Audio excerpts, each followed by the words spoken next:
2008 is when I finished that second building, right? So I'm like, now my taxable income is lower, huge amounts of cash flow is coming in. And I'm like, I want to go out and buy real estate. And then of course all the crash happens. And so my family's telling me, don't buy real estate, right? And I'm like, no. Look at the data science. This is the best time in history to be buying. So my family's like, you're excommunicado if you buy anything in real estate. We're going to basically stop talking to you. And I'm like, I'm going to go do this on the sly without telling them, because I'm like, this looks incredible, right? And because the math was so phenomenal in my favor. And I'm like, if I'm going to do this, I'm going to do this data science way. So I hire like a Ukrainian hacker, and I'm like, there's this website called Zillow or its predecessor. Let's go hack that. Let's go to the Bureau of Labor Statistics. We'll hack that one. We'll draw in all the data into this statistical analysis software called R. We'll churn through the data and we'll try and figure out which city in the US has dropped the most since peak. The peak was somewhere in 2006, and we're doing this at the end of 2008. So obviously everything had dropped. But I was curious to find out which one had dropped the most, because at that point I'm a newbie to real estate, so I'm reading Rich Dad, Poor Dad and books like that. And the books are telling me that when drops happen, it doesn't drop back to the right level. It goes beyond that. So you end up with this opportunity where things basically go way beyond they're supposed to go. So I'm like, maybe I can find a place where things have gone way beyond they're supposed to go. So I churned through 300 markets and come up with a market that luckily happened to be in my state. I live in California, Taxifornia. And it was 144 miles away and was a city called Madera, California. And KB Homes had built 10,000 brand new 4-bedroom homes there, all very nice brick and, very sexy looking, chic, and basically had told farm workers to apply for loans, no stated income. And by 2008, those people were gone. So half the city had extraordinarily beautiful empty homes, right? Thousands of them, like entire streets were empty. And so I get in my car, I drive over to Madera, and I'm like, okay, how much do these homes cost? Well, you can buy them for cash for $100K. I'm like, how is that even possible? These can't possibly be built for $100K. They're like, oh no, they cost $200,000 to build. And immediately I'm like, this is where it's gone below where it needs to. If something makes $200,000 for a builder to build, and it's available for $100,000, this is the deal of a century. So I'm like, why isn't everyone buying this? And he says, because there's no renters, right? You have to fix the renter problem, and then you can make an enormous amount of money. So I'm like sitting there mulling it over. It's like, how do I get renters? And I'm like, what's the closest city? Because Madera is a small town. And they're like, oh, Fresno's 20 miles away. And it's like, oh, Fresno's a big city, right? How do I get people from there to Madera?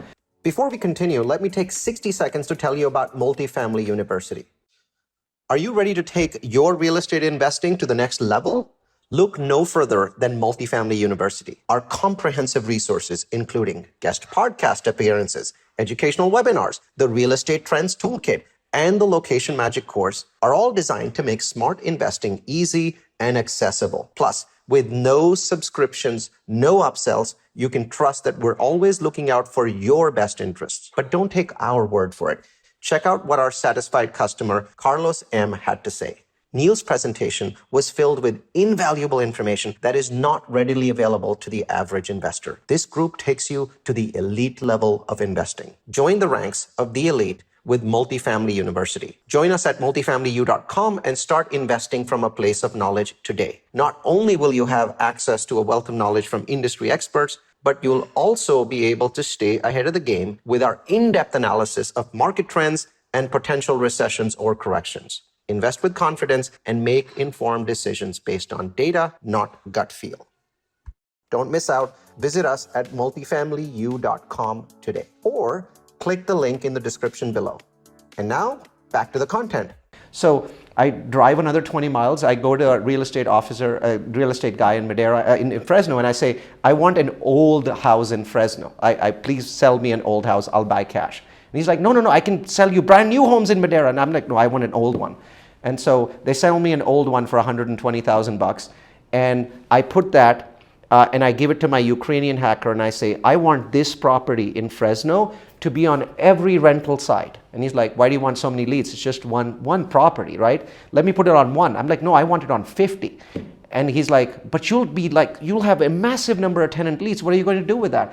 I'm like, I have a plan, go do it, right? So Ukrainian guy spreads it all over the place. He's writing software that's clicking on links so that my property keeps going up to the top. And now I'm getting like 100 leads a day. And so I hired this lady in the Philippines, and this lady's picking up the phone and she's talking to everyone and she's saying, well, that home's rented, but we'll give you a $50 Amazon gift card if you drive 20 miles to Madeira. We have 10 extraordinarily beautiful properties there, and you can get any of them for 50% of the rent that you are going to pay for my old Fresno property.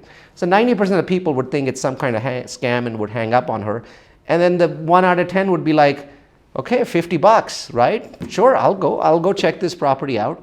And then they would drive 20 miles, and then they would walk into this brand new property and fall in love with it immediately. And so I didn't own the properties, but the bank that I was working with knew what I was trying to do, because banks were really friendly back then because they had thousands of properties that they had to get rid of. So I basically told them, I will make an offer on a property, but I won't close on it until I get a tenant. And they were okay with that. So now I'm showing a property that I don't even own.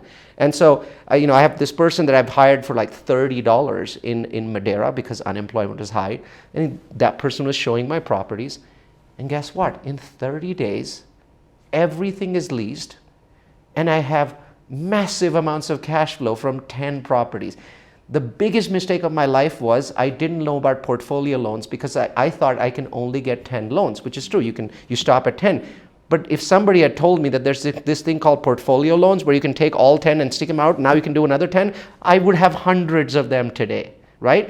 But still, I had 10 properties, of course. I went back to my family and showed them this stuff. After they stopped yelling at me, they realized how much money I was making. And then, of course, the family's like, let's go to Madeira and buy everything in sight. So they ended up buying a bunch of stuff. And so we ended up with this amazing success story that I was telling people in my meetup, saying, I found this city through data science, and look how much money I'm making. And 2 guys would show up from Apple and Google, because this is in Silicon Valley, and then 10 guys, and then 100 guys. And before I knew it, I had this thriving meetup with everyone listening, and everyone's like, what do you have to sell, Neal? It's like, I don't have anything to sell. You're actually standing inside my technology business, because it was in a classroom of my tech business. I'm just telling you this story because I think it's cool. And they're like, no, you should gather everyone's email address. And I'm like, maybe that's a good idea. So I started gathering email addresses. And then a month later, this guy comes to me and says, there's only 100 people in this room. You should be telling this story to 10,000 people. I'm like, how do I do that? He says, there's this website called udemy.com that has all these online courses. You should take all of your technology, simplify it, because right now it's too difficult. You can't tell people about a statistical analysis software called R, they're going to go to sleep. So you have to find a way to dumb this down and make it something where you can get, look at 10 cities and figure out which one has the most potential in 30 minutes. So I locked myself away, I think 2010 Christmas, in a room for 5 days, and came out with a super easy version of that I called Location Magic. So you could pick 10 random cities that you never heard of, put them through this thing, and over an hour you'd figure out which one was the clunker and which one was the diamond.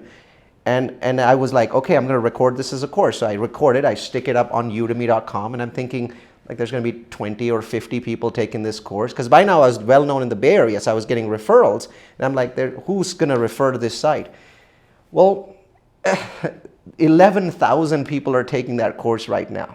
It just exploded, and people loved the concept and the fact that there was no subscription, there was no, nobody had to pay for anything. It was like a full course with here's all your data sets, and once in a year you have to come to my website and download a new Excel spreadsheet, which also there's no subscription for. And it's just been growing and growing, and a lot of those geeks and nerds that were taking that course were eventually ready to invest with me, and I had their information. So all of this stuff was happening 2010, 11, 12. I'm still waiting to sell my technology business, and finally sells in 2013 to a private equity firm. And while I was wearing my golden handcuffs, because they give you those for a year or two, I was like, I think I'm ready. I think I'm ready to go. And so 2014, 15 were transition years. And it was very fast because I had this massive audience of nerds and geeks already following me. So when I said, I see all these opportunities, and in 2015, all of my math is showing me that there's this city that no one has ever heard of called Provo, Utah, that I think is going to be the most amazing place to invest in. So I'm screaming and yelling at everybody, Provo, Utah, go to Provo, Utah. And a friend of mine who runs a company called Fig is saying, shush, shush, shush, you're telling too many people about our city. But I'm like, no, we have to invest in Provo, Utah. And you know what happened to Silicon Slopes? It started to explode in 17, 18, 19. Prices are going through the roof, and we're building and buying and doing everything in this Silicon Slopes area. And people just followed me in. So my story really started with Utah and then sort of went into other places. But it was validated because 2 years later, the Milken Report ranked Provo first. Then in 2020, they ranked it first again. Then in 2021, they ranked it first for a third time. But I was talking to people about it 2 years before that report came out. So that's the power of data science. So now we have a very large collection of nerds and geeks doing this.